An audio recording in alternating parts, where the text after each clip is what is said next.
Friends, हरसर biology channel में आपका स्वागत है। आप सब कैसे हैं? मुझे विश्वास है कि आप अच्छे होंगे। और आज हम लोग जिस टॉपिक पे चर्चा करने वाले हैं वो आपसे जुड़ा है। किसी भी सिस्टम्स में देखे होंगे प्लांट्स और एनिमल्स दोनों पे चर्चा होती है। प्रीवियस वीडियो में हम लोगों ने डिस्कस किया था respiration in plants and animals, but today we will discuss about human respiratory system. Human respiratory system मानव श्वसन तंत्र पे जो आपसे जुड़ा है, हमसे जुड़ा है। लेक्चर शुरू करने के पहले मैं आपसे यह कहना चाहता हूँ कि आप सभी जो कमेंट्स किए हैं या जो क्वेश्चंस पूछे हैं, इसे एक बात झलकी है कि आप लोग पूरा वीडियो नहीं देखते हैं। अगर आप पूरा वीडियो देखेंगे तो उसकी बारीकी से एक एक तथ्य फैक्ट को समझ पाएंगे। और मैं हमेशा आपसे रिक्वेस्ट करता हूं, आपको मोटिवेट करता हूं कि आप हर टॉपिक का दूसरे टॉपिक के साथ एक लिंक है, एक जुड़ाव है जो कंसेप्ट को, अवधारणा को क्लियर करता है। इसलिए आप वीडियो को अंत तक देखें। और अब तक अगर मेरे चैनल को सब्सक्राइब नहीं किए हैं तो आप अपने हित में चैनल को सब्सक्राइब कर दें ताकि वीडियो आप तक पहुंचता रहे। तो चलिए हम लोग चर्चा करते हैं ह्यूमन रेस्पिरेटरी सिस्टम, मानव श्वसन तंत्र। फ्रेंड्स, आप जानते हैं कि मानव आप इस प्रकृति के सर्वश्रेष्ठ प्राणी हैं, सबसे विवेकशील प्राणी हैं। और मानव में जितने भी अंग तंत्र है वो वेल डेवलप्ड है, समुन्नत है। तो श्वसन तंत्र भी मानव का एक सुव्यवस्थित है, वेल ऑर्गेनाइज्ड है।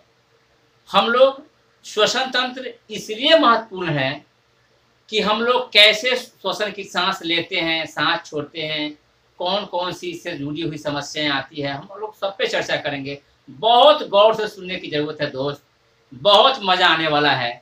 तो सबसे पहले हम लोग ये देखें कि मानव श्वसन अंग क्या है, ह्यूमन रेस्पिरेटरी ऑर्गन्स क्या है। तो प्रीवियस वीडियो में हम लोग देखा था कि 3 तरह के रेस्पिरेटरी ऑर्गन होते हैं, trachea, gills and lungs. Trachea, gills and lungs. तो ह्यूमन बीइंग में क्या होता है? फुफ्फुसीय श्वसन। बड़ा अजीब नाम है, फुफ्फुसीय। बायोलॉजी की भी अपनी भाषा है फ्रेंड्स। और मैं हमेशा आपसे रिक्वेस्ट करता हूँ थोड़ा इंग्लिश टर्मिनोलॉजी का इस्तेमाल करना पड़ेगा और वह बेहतर होता है समझने में। तो हम इंग्लिश टर्म से नहीं भागते हैं और आपको भी नहीं भागना है। और मैं कोशिश भी करता हूँ कि हिंदी और इंग्लिश दोनों टर्म्स का प्रयोग करूँ ताकि जहाँ हिंदी में कठिनाई हो आप अंग्रेजी टर्म्स देखें, जब अंग्रेजी समझ में आए तो उसे हिंदी टर्म्स का प्रयोग करें। तो ह्यूमन बीइंग में, मानव में फुफ्फुसीय श्वसन होता है, पल्मोनरी रेस्पिरेशन। तो मनुष्य लंग्स के द्वारा, फेफड़े के द्वारा सांस लेते हैं। और फेफड़ा लंग्स के लिए बायोलॉजिकल टर्म है, बायोलॉजी की भी अपनी भाषा है, वो क्या है? पल्मोनरी। तो पल्मोनरी रेस्पिरेशन मनुष्य में होता है। एक प्रश्न उठता है कि ह्यूमन बीइंग्स में नोज होता है, नोजल कैविटी होता है, फेरिंग्स होता है, लैरिंग्स होता है, ट्रैकिया होता है, लंग्स होता है। इसके अलावा हम रिब्स केज की बात करें, डायफ्राम की बात करें, मसल्स की बात करें, तो ये सारी चीजें जो है रेस्पिरेशन में कहीं ना कहीं असिस्ट करता है, मदद करता है। लेकिन फिर हम पल्मोनरी रेस्पिरेशन, फुफ्फुसीय श्वसन क्यों कहते हैं? तो यहाँ बहुत समझने की जरूरत है कि श्वसन अंग वही होते हैं, रेस्पिरेटरी ऑर्गन वही होते हैं जहां गैसों का आदान प्रदान होता है, where the gaseous exchange takes place. तो human beings perform pulmonary respiration. Why? Because exchange of gases takes place in lungs, in pulmonary. तो आप समझ गए किसी भी जंतु का श्वसन अंग का कहाँ होगा, तो जहां गैसियस एक्सचेंज, गैसों का आदान प्रदान, जहां ऑक्सीजन का ग्रहण और कार्बन डाइऑक्साइड का निष्कासन होगा, जिस जगह पे वही उसका श्वसन अंग होगा। इसलिए मनुष्य में फेफड़ा या लंग्स ही श्वसन अंग है। मनुष्य में श्वसन अंग के बारे में हम देखेंगे तो ह्यूमन रेस्पिरेटरी सिस्टम, मानव श्वसन तंत्र को हम दो भागों में बांट सकते हैं। पहला फ्रेंड्स रेस्पिरेटरी या पल्मोनरी ऑर्गन्स, और दूसरा है एसेसरी ऑर्गन्स। रेस्पिरेटरी या कंपल्सरी ऑर्गन्स, कंपल्सरी ऑर्गन्स में कौन कौन सा चीज आते हैं, नोज, जिसका बायोलॉजी में अपना नाम है नेरिस, NARES। नोज को नेरिस ही बोलते हैं। तो नोज एंड एक्सटर्नल नोस्ट्रिल्स, जिसका हिंदी होता है नासिका या बाह्य नासिका छिद्र। दूसरा होता है नेजल कैविटी या नेजल चैम्बर्स, नासिका गुहा या नासिका प्रकोष्ठ। तीसरा फेरिंग्स, ग्रसनी। चौथा होता है लैरिंग्स या वॉइस बॉक्स या साउंड बॉक्स। पांचवा होता है ट्रैकिया या विंड पाइप। छठा ब्रोंकी, आगे चल के ब्रोंक्यूल और एल्वियोलाई, श्वसनी, श्वसनिका और पुटिका, और अंत में लंग्स या फेफड़ा या फुफ्फुस। उसी तरह से एसेसरी ऑर्गन्स में सहायक जो अंग है उसमें थोरैक्स, वक्षगुहा, रिब्स, रिब्स के पसलियां, डायफ्राम, मध्यपट, मसल्स, मांसपेशियां। नोज, नेजल कैविटी, फेरिंग्स और लैरिंग्स को हम अपर रेस्पिरेटरी ऑर्गन कहते हैं। ऊपरी श्वसन अंग, नोज, नेजल कैविटी, फेरिंग्स और लैरिंग्स को ऊपरी श्वसन अंग कहते हैं, और ट्रैकिया यानी श्वास नली, ब्रोंकी, ब्रोंक्यूल्स, एल्वियोलाई और लंग्स को निचला श्वसन अंग, लोअर रेस्पिरेटरी ऑर्गन कहते हैं। अब फ्रेंड हम लोग एक एक करके देखेंगे क्योंकि ये बहुत महत्वपूर्ण है। नोज, जिसे हम नाक कहते हैं बोलचाल की भाषा में, एंड एक्सटर्नल नोस्ट्रिल्स। आप देखें, आप मुझे देखें, ये क्या है, इसे आप नोज बोलते हैं। बायोलॉजिकल टर्म में आप बोलेंगे, जब बायोलॉजी का अध्ययन कर रहे होंगे या आप you will be a doctor in future, तो आप बोलेंगे इसको नेरिस। बायोलॉजिकल अपनी भाषा है, स्पेशलाइजेशन है, हर विषय की तरह बायोलॉजी की भी अपनी भाषा है। तो ये नोज है, ये नोज, और इसके अंदर ये दो पोर्स हैं, इसको बोलते हैं एक्सटर्नल नोस्ट्रिल्स। जो बाहर जो दिख रहा है एक्सटर्नल नोस्ट्रिल, ये दो की संख्या में, कितनी है, ये दो की संख्या में है, और ये अंदर में एक चेंबर में खुलता है जिसको नेजल चेंबर कहते हैं। ये दो पार्ट है जो एक पट्टिका के द्वारा, जो कार्टिलेज की बना एक पट्टिका के द्वारा बटा होता है, जिसको नेजल सेप्टम, नासा पट्टिका कहते हैं। अब आगे बढ़े, इसके अंदर तो नेजल कैविटी या नेजल चेंबर्स, इसके अंदर आप जब अंदर में देखते होंगे तो दो पोर्स, सुराख, छिद्र नजर आ रहा है। ये एक चेंबर है नाक के अंदर, और इस चेंबर जो ये दूसरा अंग हम कह सकते हैं, क्योंकि नोज तो था वो श्वसन की शुरुआत वहीं से हो रही है, तो उसको हम पहला अंग बोले। तो नेजल कैविटीज या नेजल चेंबर से दूसरा पार्ट है, और ये नासिका गुहा में नेजल चेंबर्स नेजल कैविटीज के अंदर खुलता है, और उसके अंदर जो है उसमें तीन भाग होते हैं। इस चेंबर्स के अंदर तीन भाग होते हैं।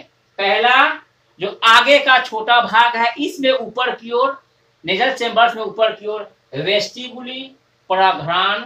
दूसरा मध्य भाग है, वो रेस्पिरेटरी रीजन है यानी श्वसन क्षेत्र है, और थर्ड ओल्फैक्टरी पार्ट है, घ्राण क्षेत्र है। फ्रेंड्स, इसके नेजल चेंबर्स में जो ऊपर में जो पार्ट है, जो तीन भाग में आपने देखा, vestibule, respiratory region and olfactory part. तो वेस्टिबुली का कनेक्शन कहीं हमारा ईयर से होता है, कान से होता है। रेस्पिरेटरी रीजन जो रेस्पिरेशन एक्सचेंज ऑफ गैसेस में मदद करता है। और ओल्फैक्टरी क्षेत्र यानी घ्राण प्रक्षेत्र जो है वो हम स्मेलिंग में, सूंघने में मदद करता है। यहाँ एक प्रश्न उठता है कि मानव में सूंघने की क्षमता अन्य स्तनधारियों की अपेक्षा कम होती है। गौर से प्रश्न सुनेंगे बच्चों। मानव ह्यूमन बीइंग में स्मेलिंग पावर, सूंघने की क्षमता, जिसको घ्राण शक्ति कहते हैं, अन्य स्तनपायी से, अन्य स्तनधारी से, अन्य मैमल से कम होता है। इसका क्या कारण है? इसका कारण है कि मनुष्य में घ्राण क्षेत्र, ऑल्फैक्टरी रीजन अत्यंत छोटा होता है। जिस चीज से हम सूंघते हैं, जिस पार्ट से सूंघते हैं, यानी ऑल्फैक्टरी रीजन, घ्राण क्षेत्र बहुत छोटा होता है, जिसके कारण सूंघने की क्षमता, स्मेलिंग पावर अन्य जीवधारी से, अन्य मैमल से कम होता है। स्पष्ट हो गया बच्चों? तो इस तरह से नेजल चेम्बर्स जो है वह छोटी छोटी और टेढ़ी मेढ़ी घुमावदार रास्ते बनाती है, यानी जो उसकी पटल जो होती है वह टेढ़ी मेढ़ी घुमावदार होती है, जिसके लिए एक टर्म है कौंची। क्या बोलते हैं? कौंची। कौंची कहते हैं, यानी नेजल चेम्बर्स कौंची से बने होते हैं जो घुमावदार होता है। अब हम लोग बात करें बच्चों, अगला जो रेस्पिरेटरी ऑर्गन है लैरिंग्स। स्पष्ट यहाँ लिखा हुआ है लैरिंग्स, यानी वॉइस बॉक्स या साउंड बॉक्स, स्वर यंत्र। इस पर जाने के पहले एक चीज जो प्रायः छोटी कक्षाओं से आपसे पूछा जाता है कि हमें नाक से ही सांस लेनी चाहिए। यह बहुत महत्वपूर्ण सवाल है और अभी के परिदृश्य में इसका महत्व कुछ और बढ़ जाता है कि हमें नाक से ही सांस क्यों लेनी चाहिए। इसके लिए मुझे नेयर्स, नेरिस, नेजल चेम्बर्स और उसकी बनावट पर ध्यान देना होगा। बहुत गौर से सुनेंगे तो जो हमारा नेजल चेम्बर्स है, नेजल कैविटीज है, उसमें आप देखेंगे इस तरह से अपने नाक के अंदर भी इस तरह से उठा कर देखेंगे तो पहली चीज जो महत्वपूर्ण चीज है कि छोटे छोटे हेयर्स पाए जाते हैं, जिसको मूल रोम्स कहते हैं। नाक में क्या है? छोटी छोटी हेयर्स है, जिसे हम मूल रोम्स कहते हैं। दूसरी चीज कि इस नेजल चेम्बर्स के में महीन जो है, बिल्कुल महीन म्यूकस मेम्ब्रेन्स, श्लेष्मा झिल्ली का लेयर्स होता है। म्यूकस मेम्ब्रेन्स का लेयर्स होता है श्लेष्मा झिल्ली का, जो कंटिन्यूअसली, जो निरंतर क्या है, म्यूकस या श्लेष्मा का स्राव करता है और श्लेष्मा चिपचिपा होता है। दूसरी चीज। तीसरी चीज कि ये जो हमारा नाक है और नेजल चेम्बर्स है, ये कन्वर्टर का काम करता है। क्या कन्वर्ट करता है?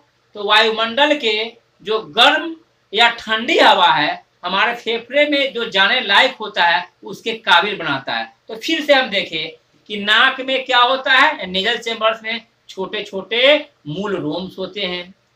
नाक की सतह पर, प्रकोष्ठ पर, नासिका प्रकोष्ठ में श्लेष्मा म्यूकस का स्राव होता है, जो चिपचिपा होता है। जब भी हम सांस लेते हैं तो जो धूल कण, पोलन ग्रेन्स वगैरह आते हैं, वह ये मूल रोम्स और श्लेष्मा उसको रोकते, उसमें सट जाते हैं। इसके साथ साथ जो पैथोजेंस, कीटाणु, वायरस वगैरह, बैक्टीरिया आते हैं वो भी इसमें चिपक जाते हैं और अंदर जाने से रोकते हैं। तीसरी चीज जो महत्वपूर्ण है कि जब वायुमंडल में हवा बहुत ठंडी होती है तो ठंडी हवा अगर हमारे फेफड़े में जाएंगे तो फेफड़ा चौक कर सकता है। तो नाक या नेजल चेम्बर्स क्या करता है, कुछ ठंडी हवा को लंग्स के लायक, फेफड़ा के लायक उतना गर्म करके वह भेजती है। बहुत महत्वपूर्ण कन्वर्टर है। और आज चौथी जो न्यू रिसर्च से पता चला है कि जब हम लोग गहरी सांस लेते हैं इस तरह से, जब हम लोग गहरी सांस लेते हैं तो हमारी याददाश्त तेज होती है, हमारी मेमोरी पावर बढ़ती है। ये न्यू रिसर्च से पता चला है। इसीलिए देखा गया है कि जो मेडिटेशन करने वाले लोग होते हैं, जो आध्यात्मिक लोग होते हैं, उनकी याददाश्त बहुत तेज होती है और उनके दिमाग में सकारात्मक बदलाव आता है। एक नई चीज अगर हम सांस ले तो हमको कभी कभी आप देखते होंगे कि जब कब कोई चीज सोचने लगते हैं और आपकी मेमोरी में नहीं आती है तो आप क्या करते हैं? दैट मीन्स ये आप गहरी सांस के द्वारा अपने मेमोरी को रिकॉल किया और वहां से आपकी स्मृति में वह मेमोरी आती है। इसीलिए ये सांस नाक से ही हमें लेना चाहिए। कभी कभी ये बात होती है कि मुंह का क्या, मुंह का सांस लेने में कोई योगदान है, यह प्रश्न उठता है। तो मुंह से हमें सांस नहीं लेना है, क्योंकि प्रकृति ने हमें नाक ही सांस लेने के लिए बनाया है। लेकिन कभी कभी आप देखते हैं कि मुंह भी असिस्ट करता है। कब?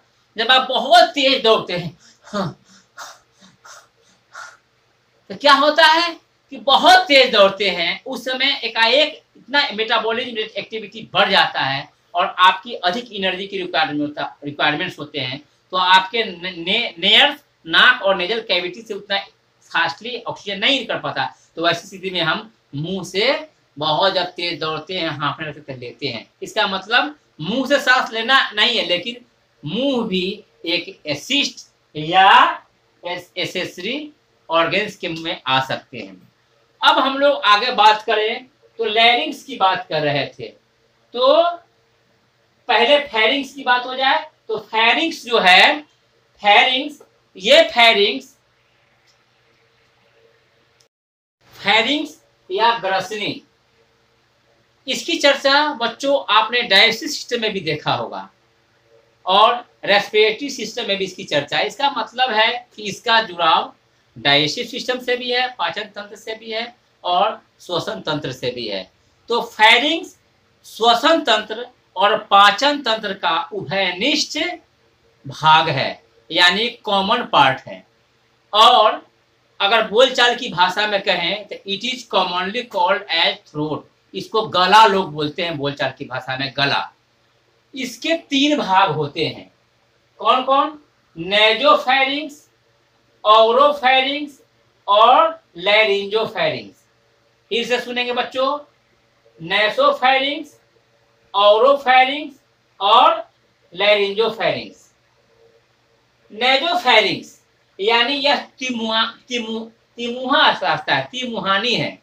एक पार्ट नेजल चेम्बर्स की ओर आता है, एक पार्ट ओरोफेरिंग्स जो ओसोफेगस की ओर जाता है और एक पार्ट लैरिंग्स की आता है और आता है साउंड बॉक्स की ओर आता है।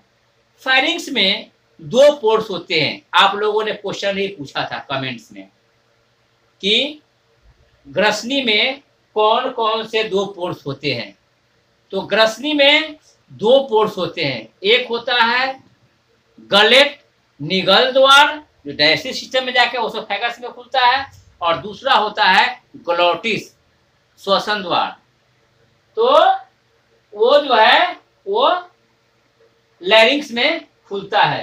तो इस तरह से फेरिंग्स एक ओर नेजल चेम्बर से जुड़ा होता है और दूसरी ओर लैरिंग्स या साउंड बॉक्स से जुड़ा होता है। अब आगे बच्चों लैरिंग्स या वॉइस बॉक्स या साउंड बॉक्स की बात करें तो लैरिंग्स, साउंड बॉक्स भी बोलते हैं इसको, वॉइस बॉक्स। इसका मतलब है कि इससे हमारी आवाज का मतलब है, आवाज हमारी निकलती है। तो लैरिंग्स या वॉइस बॉक्स या साउंड बॉक्स जो है ये ग्रसनी या फेरिंग्स पीछे की ओर जब मूर्ति है तो एक छोटी और चौड़ी जो है रचना में खुलती है, पीछे की ओर चौड़ी रचना में खुलती है, जिसे लैरिंग्स कहते हैं। और लैरिंग्स क्या है? वॉइस बॉक्स या साउंड बॉक्स या इसको साउंड प्रोड्यूसिंग ऑर्गन भी कहते हैं। यह 9 टाइप्स के कार्टिलेज के बने होते हैं और सी आकार की नली होती है। और इसमें वोकल कॉर्ड या जिसको स्वर रज्जु कहते हैं भी पाए जाते हैं, जिसमें वायु जाने पर इस वोकल कॉर्ड से या स्वर रज्जु से जब वायु टकराती है तो कंपन पैदा होती है, जिससे ध्वनि उत्पन्न होता है। तो श्वास नली ट्रैकिया का यह एंटेरियर मोडिफाइड पार्ट है। श्वास नली का क्या है? ये लैरिंक्स जो है ट्रैकिया का अग्र रूपांतरित भाग है। एक और चीज आपको यहाँ चर्चा करना चाहेंगे कि ग्लोटिस और गलेट दो पोर्स है फेरिंग्स में। तो कभी कभी आप महसूस करते हैं कि जब हम खाना खाते हैं तो क्यों सरक जाता है, मुंह से खाते हैं चावल और नाक से निकलता है। ध्यान है बच्चों, कभी कभी कर देते हैं खाते वक्त, अब यहाँ पर चढ़ जाता है और नाक से चावल निकलता है। तो मुंह से आप खाएं और नाक से निकला, कैसे? इसका मतलब यह है कि हमारे फेरिंग्स पे ग्लोटिस जो फेरिंग्स में खुलता है, लैरिंक्स में खुलता है, तो इस तरह से विंड पाइप में जाने के पहले वहां एक एपीग्लोटिस, एक कवर होता है। एपीग्लोटिस क्या है? एक कवर है। ग्लोटिस के ऊपर झिल्ली नुमा ढक्कन है, और जब हम कुछ खाते हैं तो उस समय निगलते हैं तो क्या होता है कि एपीग्लोटिस ग्लोटिस को ढक देता है ताकि वह अन्न जो है रेस्पिरेटरी पार्ट में नहीं जाए। तो अब हम लोग ट्रैकिया या श्वास नली की बात करें। ट्रैकिया जो है विंड पाइप, ये लगभग 11 सेंटीमीटर लंबी और 16 मिलीमीटर चौड़ी जो है सी शेपेड, सी आकार की लंबी नली है जो कार्टिलेज रिंग की बनी होती है। और थोरैसिक कैविटी, ये हमारा वक्ष गुहा है, इसमें जाकर ये शाखाओं में बढ़ जाती है और ट्रैकिया कई शाखाओं में बढ़ जाती है। अगला पॉइंट जो ब्रोंकी, ब्रैंक्यूल और एल्वियोलाई है, यानी यही ट्रैकिया आगे चल के जब लंग्स में प्रवेश करता है तो सबसे पहले ब्रोंकी में बढ़ता है, और ब्रोंकी जो है जिसका हिंदी होता है श्वसनी, और ब्रोंकी आगे चलकर क्या है ब्रोंक्यूल में बढ़ता है, जो सेकेंडरी ब्रैंक्यूल, टर्शियरी ब्रैंक्यूल होता है, और फिर ब्रैंक्यूल पतली पतली महीन सैक्स में वायु कोष्ठ में बदल जाते हैं। इसको एल्वियोलाई कहते हैं, श्वसनिका कहते हैं, कूपिका कहते हैं, एल्वियोलाई एयर सैक्स भी इसका नाम है। और इसी वायु कोष्ठ या एयर सैक्स में एक्सचेंज ऑफ गैस है जो लंग्स में पाए जाते हैं, फेफड़ा में पाए जाते हैं। यहाँ तक कहा जाता है कि मनुष्य के दोनों लंग्स में, फेफड़ा में 3 × 10⁸ एल्वियोलाई पाए जाते हैं। 3 × 10⁸ के दोनों लंग्स में मिला करके एल्वियोलाई या वायु कोष पाए जाते हैं। और इस तरह से मनुष्य के फेफड़ों में गैसों के आदान प्रदान के लिए 400 से 800 वर्ग फीट सतह उपलब्ध ये कराते हैं। अब हम लोग जो अंतिम कंपल्सरी ऑर्गेन्स है, ये है लंग्स। लंग्स मानव शरीर में वक्ष गुहा के नीचे 2 की संख्या में स्पंजी और गुलाबी रंग का थैली नुमा रचना है, और जो हृदय हार्ट के इधर उधर प्लूरल कैविटी में स्थित होते हैं। कहाँ होते हैं लंग्स, फेफड़ा? प्लूरल कैविटी में स्थित होते हैं, और प्लूरल कैविटी के चारों ओर प्लूरल मेम्ब्रेन घिरा होता है। प्लूरल कैविटी के चारों ओर क्या होता है? प्लूरल मेम्ब्रेन घिरा होता है, और प्लूरल मेम्ब्रेन जिसे पैराइटल प्लूरा कहते हैं। क्या कहते हैं? पैराइटल प्लूरा कहते हैं। तो इस तरह से लंग्स और प्लूरा के बीच में म्यूकस पाए जाते हैं। क्या पाए जाते हैं? श्लेष्मा पाए जाते हैं। इसलिए जब भी लंग्स पंप करता है, फैलता और सिकुड़ता है, तो उसे घर्षण को कम करता है। कौन? म्यूकस। म्यूकस जो है उसे घर्षण को कम करता है। अब हम लोग इधर देखें तो एसेसरी ऑर्गेन्स होते हैं जो सहायक ग्रंथियां, वक्ष गुहा, thorax, ribs, diaphragm, muscle. Thorax यानी ये पार्ट क्या है? ये थोरैक्स है, और ये पार्ट के अंदर हमारा लंग्स और हार्ट जो है फिट होता है। तो ऐसी स्थिति में ये भी हमारा जो है महत्वपूर्ण भाग है और ये श्वसन को कहीं ना कहीं असिस्ट करता है। इसके बाद रिब्स एंड रिब्स केज। बच्चों हमारे इस सीने में जिसको बोलते हैं, और कभी कभी आप देखते हो कि जोर से लोग ऐसे मार भी देते हैं, तो इसके अंदर हार्ट और लंग्स को चोट नहीं पहुंचता है, क्योंकि 12 इधर और 12 इधर पसलियां रिब्स पाए जाते हैं और इसका एक केज है, एक पिंजरा है रिब्स केज। तो ये पसलियों का पंजर है, पसली पंजर है और इसके अंदर हमारा लंग सुरक्षित है, क्योंकि जो भी महत्वपूर्ण हमारे शरीर में अंग है वह एक बहुत कहीं ना कहीं बड़ी सुरक्षा के बीच स्थित है। इसके बाद डायफ्राम। डायफ्राम जिसको हम मध्य पट कहते हैं, जो हमारे डाइजेस्टिव सिस्टम और रेस्पिरेटरी सिस्टम को अलग करता है। एक मेम्ब्रेनस लाइक स्ट्रक्चर होता है, एक झिल्ली रचना होती है जो हमारे डाइजेस्टिव सिस्टम को, एब्डोमिनल कैविटी को और थोरेसिक कैविटी को अलग करता है। तो ये जब हम रेस्पिरेशन लेते हैं तो इसका इसमें रिलैक्सेशन एंड कॉन्ट्रैक्शन होता है। और अंत में मसल्स भी हमारे श्वसन में रिलैक्सेशन और कॉन्ट्रैक्शन में हमारा मांसपेशी मदद करते हैं। तो अब हम लोग देखेंगे कि मानव श्वसन तंत्र की रचना और जो महत्वपूर्ण है और जो पूछा। अब सबसे पहले बच्चों आप इसे नोट कर ले अपने नोटबुक में, ताकि आपके लिए यह मेमोरेबल हो जाए। एग्जामिनेशन भी आपसे पूछा जाता है प्रश्न कि मानव श्वसन तंत्र का नामांकित चित्र बनाएं। बच्चों बहुत आसान है और बिल्कुल 2 3 4 5 बार प्रैक्टिस करेंगे तो बहुत अच्छा से आप बना लेंगे। इस स्ट्रक्चर्स को आप देखें तो ये आपका नोज एंड एक्सटर्नल नोस्ट्रिल्स है, जो बाहर से दिखता है, जो बाहरी पार्ट है और सबसे पहला पार्ट है। उसके बाद नेजल चेम्बर्स, जो अंदर जिसमें आप उंगली वगैरह डालते हैं, रुमाल से साफ करते हैं नाक को, तो ये नेजल चेम्बर्स है। नेजल चेम्बर्स के बाद यहाँ फेरिंग्स, इसको थ्रोट ही बोलते हैं, ये गला या फेरिंग्स है। इसके ठीक नीचे चौड़ा पार्ट जो लैरिंग्स है, जिसको वॉइस बॉक्स भी बोलते हैं, साउंड बॉक्स बोलते हैं। ट्रैकिया है, श्वास नली है। ट्रैकिया विभाजित होकर, डिवीजन हुआ, सबसे पहले ब्रोंकस, उसके बाद ब्रोंक्यूल्स और अंत में balloon like sac like structure alveoli. ये लंग्स है 2 की संख्या में।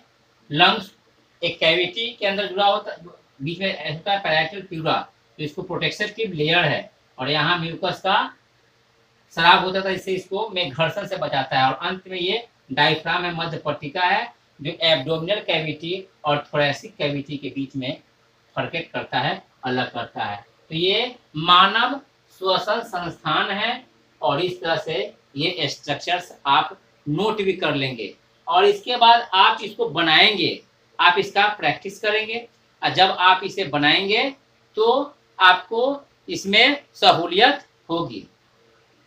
Practice makes a man perfect. कोई भी तस्वीर ऐसा नहीं कि नहीं बनता है, लेकिन 2 3 4 बार आप बनाएंगे तो आप उसमें दक्ष हो जाएंगे। अब आगे बच्चों बना लिया आपने वेल लेवल डायग्राम। अब हम लोग चर्चा करेंगे रेस्पिरेशन प्रोसेस। अब हम लोग चर्चा करेंगे रेस्पिरेशन प्रोसेस। बहुत मजा आने वाला है बच्चे। पाचन क्रिया, रेस्पिरेशन प्रोसेस, रेस्पिरेशन प्रोसेस।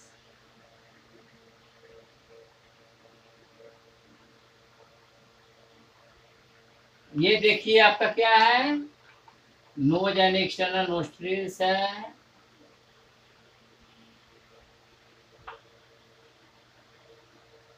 ये लैरिंग्स है, इस तरह से सी आकार की नली ये है, और ये लंग्स है।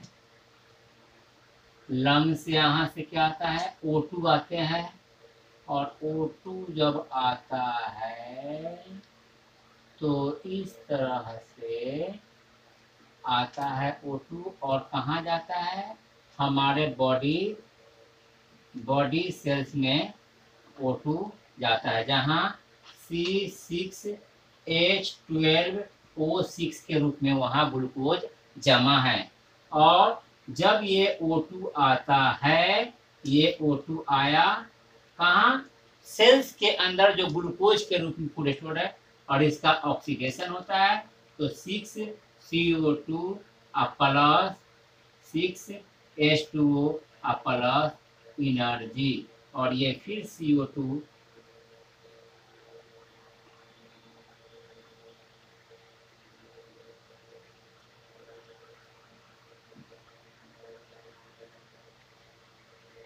बच्चे ध्यान देंगे कि श्वसन की क्रिया 2 चरणों में संपन्न होता है, जिसके लिए टर्म है ब्रीदिंग। क्या है? ब्रीदिंग, श्वासोच्छ्वास। क्या बोलेंगे? श्वासोच्छ्वास। श्वासोच्छ्वास क्या है? तो सांस लेना, इनहेल करना, और सांस छोड़ना, एक्सहेल करना। सांस लेना और सांस छोड़ने को ही श्वासोच्छ्वास कहते हैं। तो 2 स्टेप्स में होते हैं। कौन कौन स्टेप्स में होते हैं? तो पहला होता है इंस्पिरेशन। क्या होता है? इंस्पिरेशन। दूसरा इसके टर्म है इनहेलेशन, और दूसरा है एक्सपीरेशन। एक्सपीरेशन या एक्सहेलेशन। अब बच्चे बोलेंगे कि हिंदी में क्या कहते हैं, तो लीजिए एक पर एक फ्री। अब हिंदी में, तो हिंदी में इसे कहेंगे निश्वसन, यानी मैंने ये ऑफर रखा है एक पर एक फ्री, इंग्लिश के साथ हिंदी फ्री। और दूसरा है निश्वसन। इसके लिए हिंदी में एक और टर्म का प्रयोग होता है, वो क्या है? तो हिंदी में उसे कहते हैं प्रश्वास। क्या कहते हैं? प्रश्वास और उच्छ्वास। इसको दूसरा नाम है प्रश्वास,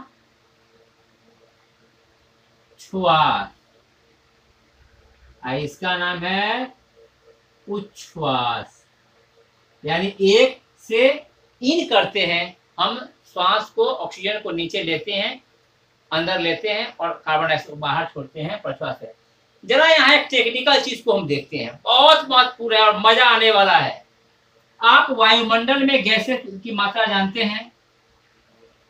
गैसेस इन एटमॉस्फेयर। वायुमंडल में गैसों की मात्रा कौन कौन सी गैस है? मुख्य रूप से नाइट्रोजन है, ऑक्सीजन है, कार्बन डाइऑक्साइड है, और रेस्ट गैसें है, धूलकण वगैरह, आर्गन है। तो इस तरह से नाइट्रोजन, ऑक्सीजन, कार्बन डाइऑक्साइड और अन्य गैसें वातावरण में है। इसकी मात्रा कितनी है? तो nitrogen near about 78%, oxygen 21%, carbon dioxide 0.03% और 0.97% रेस्ट गैसेस है। और यानी वायुमंडल में जो गैसों की जो मात्रा है ये है। और यहाँ फिर ये बहुत महत्वपूर्ण फिगर है, इसको आपको बारीकी से समझना है। तो श्वसन की क्रिया 2 चरणों में संपन्न होती है, एक जिसके माध्यम से शरीर में जाता है और दूसरा शरीर से बाहर निकलता है। मैं आपसे पूछता हूं कि कोई भी व्यक्ति जब आपसे पूछते हैं कि आप श्वसन क्रिया में, रेस्पिरेशन में कौन सी गैस लेते हैं, तो आप बेहिचक कह देते हैं ऑक्सीजन। फ्रेंड्स, क्या आप बता सकते हैं कि वायुमंडल में नाइट्रोजन भी है, कार्बन डाइऑक्साइड भी है, ऑक्सीजन के अलावा अन्य गैसेस भी है। क्या नाक में ऐसी कोई व्यवस्था है क्या जो आप ऑक्सीजन लेते हैं?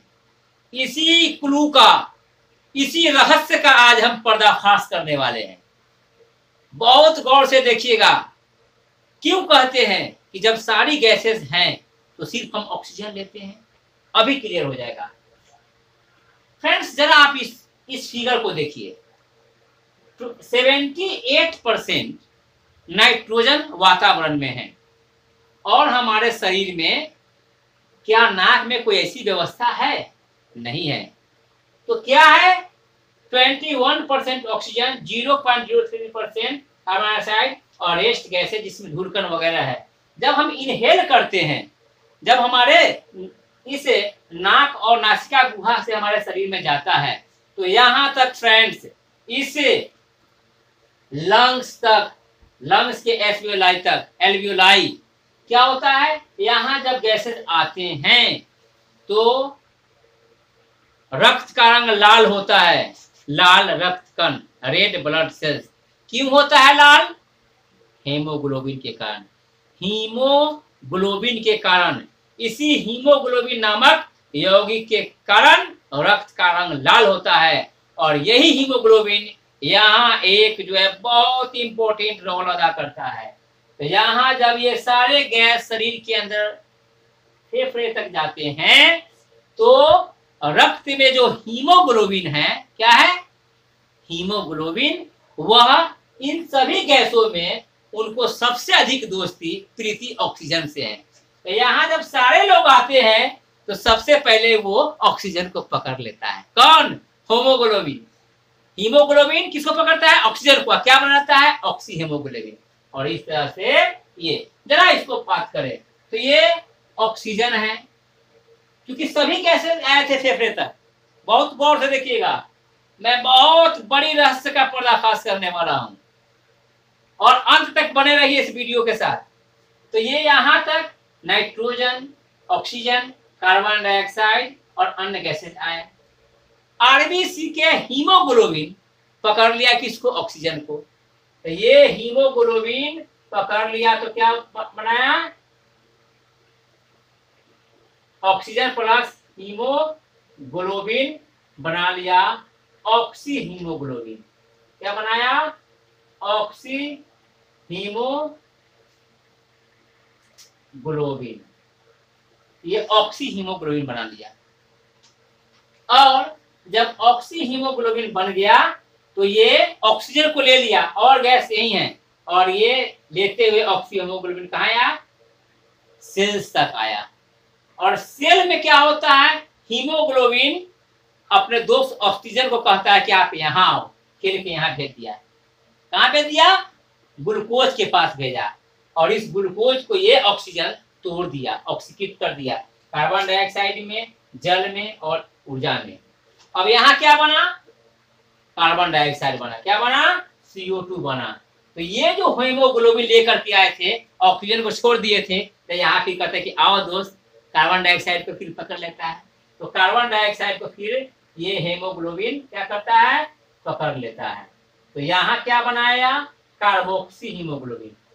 कार्बोक्सी हीमोग्लोबिन, कार्बोक्सी हीमोग्लोबिन यहाँ बनाया। ऑक्सी हीमोग्लोबिन लेकर आया था, हीमोग्लोबिन रह गया, ऑक्सीजन को छोड़ दिया, यहाँ कार्बन डाइऑक्साइड जो लिया उससे वो कार्बोक्सी हीमोग्लोबिन बनाया। और फिर यहाँ आने के बाद लंग्स में कार्बन डाइऑक्साइड को छोड़ देता है, यानी कार्बन डाइऑक्साइड को यहाँ आकर के दोस्त आप तुम जाओ, यहाँ ऑक्सीजन को ले लेता है। यानी हम देखते क्या है कि जो 78% नाइट्रोजन, ऑक्सीजन 21%, 0.03% कार्बन डाइऑक्साइड और 0.97 रेस्ट गैस है जो इन किया था शरीर में, उसमें 78% जो हम सांस छोड़ रहे हैं उसमें 78% नाइट्रोजन निकल जा रहा है। इसका मतलब हमारे शरीर में नाइट्रोजन की कोई जरूरत नहीं, कोई कंजम्पशन नहीं है। दूसरी चीज, 21% ऑक्सीजन हमने इनहेल किया था, लेकिन जब छोड़ते हैं तो 17% यानी 17% हम ऑक्सीजन छोड़ रहे हैं। फिर यहाँ प्रश्न उठता है कि ऑक्सीजन छोड़ते भी हैं, लेकिन हम कहते हैं कार्बन डाइऑक्साइड छोड़ते हैं। इसी रहस्य का पर्दाफाश हम कर रहे हैं दोस्त, बहुत गौर से देखिए। तो 21% हम जो ऑक्सीजन लिए और 17% हम छोड़ रहे हैं। इसका मतलब हमारे शरीर के कोशिकाओं द्वारा 4% ऑक्सीजन का उपयोग हो रहा है। हमारे सेल्स के अंदर ग्लूकोज को तोड़ने के लिए 4% ऑक्सीजन का कंजम्पशन हो रहा, उपयोग हो रहा है। इसका मतलब उपयोग किसका हुआ? ऑक्सीजन का हुआ। और 0.03% जो कार्बन डाइऑक्साइड आया था अब हम छोड़ रहे हैं, तो ये कितना है? 4%, यानी बढ़ रहा है। 4%, 0.03% कार्बन डाइऑक्साइड इनहेल किए थे, और हम एक्सहेल जो कर रहे छोड़ रहे हैं वो 4%, यानी कार्बन डाइऑक्साइड बढ़ रहा है। On the basis of consumption in the cells, we will say during द respiration, human beings and all other organisms intake oxygen on the basis of consumption, उपभोग के आधार पर, क्योंकि ऑक्सीजन का हमारे शरीर में उपयोग हुआ, न कि हम ले रहे हैं, क्योंकि लिए तभी तो सभी गया था और फेफड़ा के पास आकर ऑक्सीजन चला गया अंदर, वहां से कार्बन डाइऑक्साइड लेके बाहर आया, लेकिन उपयोग किसका हुआ? उपयोग ऑक्सीजन का हुआ। और किस गैस बना, कौन किस गैस में बढ़ोतरी हुई? तो कार्बन डाइऑक्साइड में बढ़ोतरी हुई। इसका मतलब उपभोग के आधार पर, उपभोग के आधार पर हम कह सकते हैं कि हमारे शरीर में श्वसन क्रिया में हम लोग ऑक्सीजन लेते हैं और कार्बन डाइऑक्साइड छोड़ते हैं, जबकि इस तथ्य से स्पष्ट हो गया कि हम ऑक्सीजन भी लेते हैं, नाइट्रोजन भी लेते हैं, कार्बन डाइऑक्साइड अन्य गैस भी लेते हैं, और हम नाइट्रोजन छोड़ते भी हैं, ऑक्सीजन छोड़ते भी हैं, कार्बन डाइऑक्साइड भी छोड़ते हैं, अन्य गैस भी छोड़ते हैं। लेकिन दोस्त, हम कहते हैं कि हम ऑक्सीजन लेते हैं और कार्बन डाइऑक्साइड ही छोड़ते हैं। तो मुझे लगता है कि इस रहस्य से अब पर्दा उठ गया है और आप कह सकते हैं कि उपयोग हमारे शरीर में ऑक्सीजन का होता है, इसलिए हम ऑक्सीजन लेते हैं, बोलते हैं इन technical term, in biological term, जीव विज्ञान की भाषा में। और क्योंकि कार्बन डाइऑक्साइड की मात्रा बढ़ती है, इससे हम कह सकते हैं कार्बन डाइऑक्साइड गैस मुक्त होती है। फ्रेंड, हम श्वसन प्रक्रिया की ओर चले तो जरा देखें कि हमारे पूरे शरीर से जो इम्प्योर ब्लड है, अब यहाँ फ्रेंड इसको लिख लिए होंगे, ये लिख लिए, इंस्पिरेशन और एक्सप्रेशन में जो गैसेस परसेंटेज को लिख लीजिए, बहुत महत्वपूर्ण है। अब रेस्पिरेशन प्रोसेस में यह महत्वपूर्ण है कि यहाँ गैसेस एक्सचेंज होता है। हमारे पूरे शरीर के सेल से जो डीऑक्सीजनेटेड ब्लड, जिसको हम लोग अशुद्ध रक्त कहते हैं, डीऑक्सीजनेटेड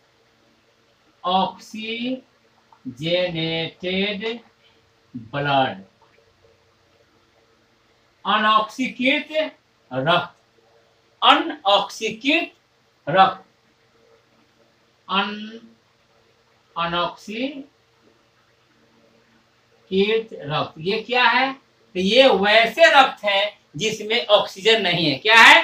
कार्बन डाइऑक्साइड है। इसको हम रेस्पिरेशन के सेंस में, सर्कुलेशन के सेंस में अशुद्ध रक्त कहते हैं। यहां समझना है, अशुद्ध रक्त का तात्पर्य क्या है? जिस रक्त में ऑक्सीजन नहीं हो, कार्बन डाइऑक्साइड हो। तो डीऑक्सीजनेटेड ब्लड पूरे शरीर से वेंस के द्वारा, जो है शिराओं के द्वारा, वेंस के द्वारा पूरे शरीर से कहाँ आता है? हार्ट में आता है, हार्ट में, हृदय में आता है। और हार्ट क्या है? उसको हार्ट कहाँ भेजता है? लंग्स के पास भेजता है, क्योंकि हार्ट के दोनों चैम्बर के, हार्ट के बगल में लंग्स होते हैं। कहाँ भेजता है? लंग्स के पास। उस लंग्स के पास जब जाता है डीऑक्सीजनेटेड ब्लड, तो उसमें से कार्बन डाइऑक्साइड हट जाता है और क्या ले लेता है? ऑक्सीजन, यानी क्या हो जाता है? ऑक्सीजनेटेड ब्लड, ऑक्सीजनेटेड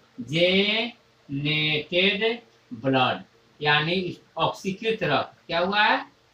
ऑक्सीकृत रक्त।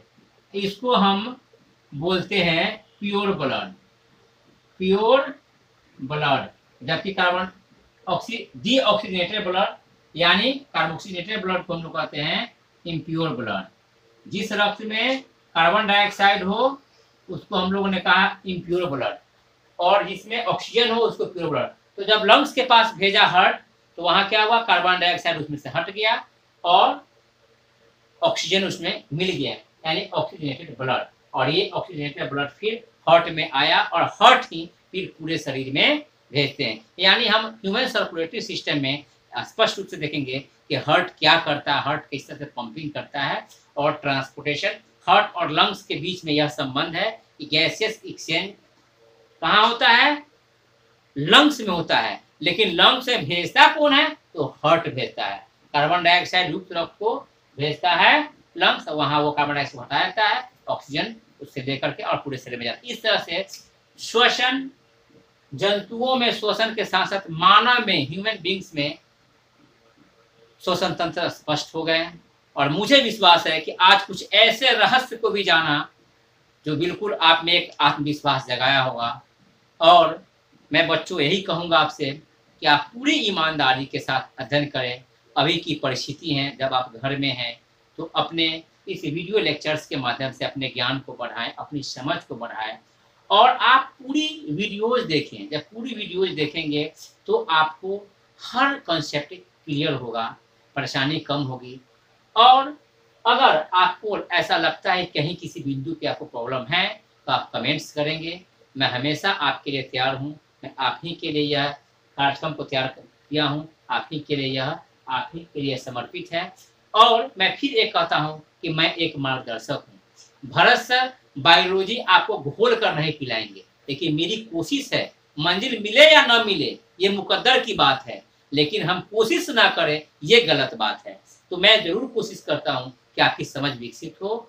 और मैं मार्गदर्शक हूँ, मैं फैसिलिटेटर हूँ, गाइड हूँ, लेकिन फिर आपका सच्चा दोस्त बुक्स है। आप अपने एनसीईआरटी की पुस्तकें को अध्ययन करेंगे और जो भी आपको समस्याएं आएंगी वो आप जरूर हमसे पूछेंगे। बहुत बहुत धन्यवाद। आप अपना ख्याल रखिएगा।